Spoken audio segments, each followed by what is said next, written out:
जय श्री कल की। ओम नमो भगवते वासुदेवाय। धर्म की धुरी पर आज बैठा है संसार। अगला पल क्या होगा, कैसा विनाश या कैसा विकास, ये कोई नहीं समझ पा रहा है। किसी की बुद्धि इस समय काम सटीक तौर पर नहीं कर पा रही है। कारण मंगल, शनि और नेपच्यून के बीच फंस गए हैं बुद्धि, वाणी और ज्ञान के कारक यानी ग्रहों के राजकुमार बुध। और बुध देव जब इन तीनों ग्रहों के चंगुल में फंसते हैं तब पूरी दुनिया की अक्ल हो जाती है गुम। जो दिख रहा है वो है नहीं, और जो होने वाला है वो सभी को पता नहीं चल पा रहा है कि वास्तव में अगला पल कितना विनाशक होने वाला है, या वास्तव में अगला पल बहुत बड़ा निर्णय लेके ब्रह्मांड की ओर से तैयार है आने के लिए। क्या उसका असर जीवन पर पड़ेगा? क्यों मैंने कहा धर्म की धुरी पर है संसार। घूम रहा है वो पहिया जिसके पश्चात शांति युग की स्थापना, लेकिन उसके पहले प्रचंड प्रहार उनके कर्मों का जिन्होंने इस संसार को रहने लायक छोड़ा ही नहीं। इस समय कर्मों का लेखा जोखा और कर्म और समय के बीच बहुत बड़ी टक्कर, और उस टक्कर के अंदर न जाने कितने लोग आ जा रहे हैं। एक तरफ सीज फायर का बढ़ने का ऐलान, दुनिया ने ली राहत की सांस। अगले ही पल हॉर्मुज स्ट्रेट पर 3 जहाज़ों पर भीषण गोलीबारी, बमबारी यानी अटैक हो गया उसी हॉर्मुज स्ट्रेट पर जिस पर अमेरिका ने नाकेबंदी कर ली है। न अमेरिका पीछे हटने को तैयार, न ईरान झुकने को तैयार। इस मिडल ईस्ट युद्ध का आखिर अंतिम फैसला क्या होगा? क्या ग्रहों की चाल कुछ अलग निर्णायक मोड़ लेकर आएगी? 11 मई के अंदर या 11 मई के बाद होगा फैसला। आज ग्रहों की चाल के माध्यम से आप लोगों को मैं समझाने की कोशिश करूंगी। आप लोगों से मैंने एक वीडियो में कहा था कि इस समय न्यायालय की ओर से कुछ ऐसा फैसला आएगा, या कोई ऐसा कानून बनाया जाएगा, या कोई ऐसी बात कही जाएगी जो ब्रेकिंग न्यूज़ बनेगी, और सुप्रीम कोर्ट का या हाई कोर्ट का उसमें न्याय नाम आएगा। अब पश्चिम बंगाल की ममता बनर्जी, सीएम ममता बनर्जी, जो सीट पर अपना आधिपत्य समझती हैं, एक छत्र राज्य उनका, गुंडों का राज्य ना है, वहाँ पर न्याय की व्यवस्था। हिंदुओं पर लगातार होते हैं अत्याचार। मुसलमानों की वोट बैंक चमकाने के लिए उनको काबा मदीना तो याद आता है, लेकिन उन्हें काशी और मथुरा की याद नहीं आती। जय श्री राम के नारे लगाने में उन्हें बहुत संकोच होता है, लेकिन अल्लाहू अकबर बहुत ज़ोर से कहती हैं। हमारा देश सनातन की वो भूमि है जहाँ पर ऋषि मुनियों ने जन्म लिया। यहीं पर धर्म की धुरी पर जब आज पूरा संसार खड़ा हो गया है, तो डेफिनेटली जो सनातन की रक्षा के लिए काम करेंगे, जीत उन्हीं के पाले में जाने वाली है। 23 अप्रैल फर्स्ट पहला चरण चुनाव का होने जा रहा है। हर कोई अपनी अपनी पार्टी के लिए, जनता को लुभाने के लिए प्रचार के दौरान बड़े बड़े वादे सबने किए हैं, लेकिन जीत उसी की होगी जिसे जिताना भगवान चाहेंगे। कलयुग के में आए हुए आखिरी अवतार नारायण के यानी भगवान कल की। और बहुत सोच समझकर जब ये जीत और हार का फैसला होता है, इंसान की समझ से परे होता है कि आखिर ये कैसे जीत गया और उसकी हार कैसे हो गई। क्योंकि मैंने कहा कि ये समय कर्मों के लेखा जोखा का है, बहुत बड़ा कर्मों का हिसाब किताब का ये समय। इसलिए जिन्हें अब तक कुछ नहीं मिला लेकिन कर्म सही, अब उनके लिए रिवॉर्ड का टाइम। लेकिन जिन्हें सब कुछ मिला और उन्होंने अपने कर्मों की अनदेखी की, अपने कर्तव्यों से खिलवाड़ किया, अन्याय की राजनीति की, अब उनके लिए जाने का वक्त आ गया है। में मात्र कुछ दिन शेष। तो पहला चरण 23 अप्रैल और दूसरा चरण 29 अप्रैल और रिजल्ट 4 मई।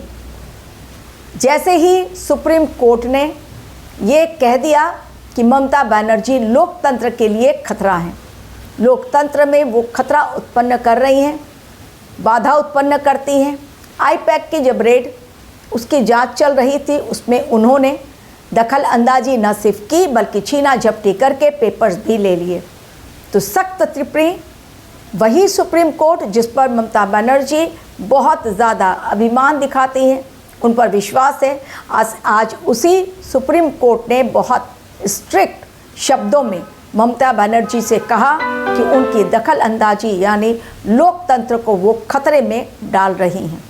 उनकी दखल अंदाजी करना आईपैक के रेड में ये दर्शाता है कि वास्तव में वो खतरा है लोकतंत्र के लिए, और इसलिए अब आने वाले समय में चीज़ें अलग दिखाई पड़ रही हैं। ठीक इलेक्शन के पहले इस तरह की बातें सुप्रीम कोर्ट से आना काफ़ी अर्थपूर्ण संकेत है ब्रह्मांड का। मैं क्या कहना चाह रही हूँ आप समझ लें। 4 मई को रिज़ल्ट आपके सामने आएगा। मैंने 5 राज्यों के लिए चुनाव के परिणाम आप लोगों को पहले बताए हैं। देखते जाइए किस प्रकार से परिणाम आते हैं और कहाँ तक मेरी बातें सत्य होती हैं, ये तो ऊपर वाला ही जानता है, क्योंकि सुपर पावर अमेरिका आज कुछ नहीं कर पा रहा है, क्योंकि उसे और पूरी दुनिया को ये पता चल गया है कि केवल इस दुनिया में जो कुछ होता है वो सुप्रीम पावर के ऑर्डर पर ही होता है, यानी सुप्रीम पावर जो हम सबका रखवाला, इस दुनिया का पालनहार, सृष्टि के रचयिता, सृष्टि के पालनहार, उन्हीं के आदेश पर हम सभी मोहरे काम करते रहते हैं। यदि आपको भी अपने जीवन की समस्याओं से छुटकारा पाना है और अपनी कुंडली की एनालिसिस करवानी है, आप इस मामले में सीरियस हैं, तो फिर मेरे मेल आईडी पर क्लिक करें, फीस जानें और तब अपनी date of birth, time of birth, place of birth share करें। अपने क्वेश्चंस और अपने बारे में जानकारी देना ना भूलें, ताकि आपको सटीक प्रेडिक्शन आपकी चाहत के अनुसार आप तक पहुंचाई जा सके टेलीफोनिक कंसल्टेशन के माध्यम से। अब ये जो समय है, चूँकि मैंने कहा धर्म की धुरी पर संसार, जो धर्म के रास्ते में आएंगे वो खत्म कर दिए जाएंगे। एक ऐसा तूफान इस समय चल पड़ा है, चाहे वो आर्थिक तूफान हो, प्राकृतिक तूफान हो, लोगों की सोच का तूफान हो, या फिर लोगों में आए हुए बदलाव का परिवर्तन, या राजनीतिक बदलाव उसका तूफान हो। लेकिन एक महातूफान उस महासंकट को दिखा रहा है जिसकी खबर इस समय किसी को भी नहीं। आज भी ट्रंप जानते हैं और उन्होंने कहीं अपनी हार स्वीकार भी कर ली है, लेकिन अपनी नाक नीची कैसे होने दें पूरे विश्व के सामने कि अमेरिका हार गया, ट्रंप हार गए, ये भला वो कैसे स्वीकार करें, जबकि उन्हें पता है कि न जाने कैसा आर्थिक संकट उन्होंने अपने देश के लिए मोल ले लिया है। $5 बिलियन हर दिन खत्म हो रहा है। क्या इतने पैसे यदि गरीबों की उन्नति के लिए लगाए जाएं तो वो सही नहीं होगा? लेकिन इस समय विनाश काले विपरीत बुद्धि हर ली जाती है जब वो परिणाम आने वाला होता है उसके पहले ही। आर्थिक संकट जो अमेरिका से स्टार्ट होगा, अब वही संकट पूरी दुनिया को निगलने वाला है। उसके असर दिखने शुरू हो गए हैं, क्योंकि हॉर्मुज स्ट्रेट पर सीज़ फायर कितने दिनों तक, ऑलरेडी सीज़ फायर ये कैसा जिसमें ऑलरेडी अटैक भी हो रहे हैं। तो आने वाला समय सीज़ फायर टूटने के कगार पर है। टाइमलाइन आप लोगों को पहले मैंने 10 अप्रैल से 30 अप्रैल तक, 20 अप्रैल से 30 अप्रैल तक दी थी, और नेक्स्ट जो टाइम दिया वो 11 मई तक, जब तक मंगलदेव मीन राशि में रहेंगे, शनि के साथ उनकी युति रहेगी। 20 अप्रैल के लिए आप लोगों को मैंने कहा था शनि मंगल बहुत क्लोज आने वाले हैं। एक ही दिन में 4 बड़े इंसिडेंट हो गए, जिसमें फायर इंसिडेंट, रोड एक्सीडेंट, बस खाई में गिरी, जापान का भूकंप आया और ऑयल रिफाइनरी में आग एवं प्लेन क्रैश की घटना एक साथ एक ही दिन। अभी वो ख़त्म भी नहीं हुआ था। 21 को अगेन केरला में एक फैक्ट्री में, एक ऐसी जगह जहां ब्लास्ट हुआ, पटाखा बना रहे थे, देवी मंदिर का ऑर्डर था, जिसमें गरीब मजदूर बैठकर एक शेड के अंदर पटाखा बना रहे थे। वहां पर इतना बड़ा ब्लास्ट कि 13 की मौत, 5 सीरियस थे, हो सकता है मृतकों की संख्या बड़ी हो, और कई घायल हो गए। चीख पुकार वहाँ फिर से मच गई, जहाँ पहले भी एक दिन पहले चीख पुकार मची थी और फिर से एक बार अगले ही दिन यानी 21 तारीख को जो मंगल का दिन था चीख पुकार मची। यानी मंगल जब जब आता है तो अमंगल करके ही जाता है, कारण इस समय मंगल मीन राशि में शनि के संग बैठे हुए हैं। तो मंगल का तांडव इस समय देखने को मिलेगा।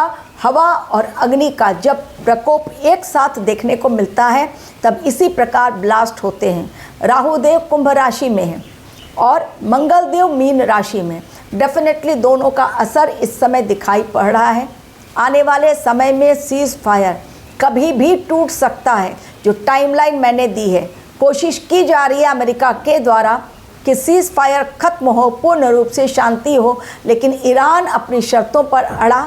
ग्रहों की चाल यही संकेत कि ये सीज फायर के पश्चात युद्ध पूर्ण रूप से शांति की ओर इशारा दे, ऐसा ग्रहों की चाल के द्वारा बिल्कुल दिखाई नहीं पड़ रहा है। इसलिए मैं बार बार आप लोगों से कहती हूँ कि भाई अपनी सुरक्षा अपने हाथ। और अब 22 अप्रैल को केदारनाथ, बाबा केदारनाथ के पट खुल गए, यानी बाबा केदारनाथ जाग गए हैं। और जब बाबा केदारनाथ जागते हैं, उनके पट खुलते हैं, तो फिर आने वाला समय कैसा होगा आप लोग खुद निर्णय कर लें। भक्तगण पहुंच चुके हैं बाबा केदारनाथ के दर्शन करने के लिए। सही समय और अच्छा समय यदि हो तो सब कुछ अच्छा होता है, लेकिन अगर समय गलत चल रहा है तो उसमें अच्छी चीज़ें भी बुरी हो जाती हैं। ये समय आने वाला जो अप्रैल का बचे हुए दिन है एवं मई तक का मैंने टाइम दिया था आप लोग को 60 डेज़ का, चीज़ें इस समय एक्सीडेंट, फायरी इंसिडेंट, बड़ा भूकंप, आतंकवादी हमला, आतंकवादियों का पकड़ा जाना, क्योंकि इस बार पहलगाम की तरह वो नहीं कर सकते हैं अटैक। जब जब कोशिश करेंगे तब तब पकड़े जाएंगे। 22 अप्रैल याद कीजिए, 1 वर्ष पहले पहलगाम बरसी का दिन है 22 अप्रैल।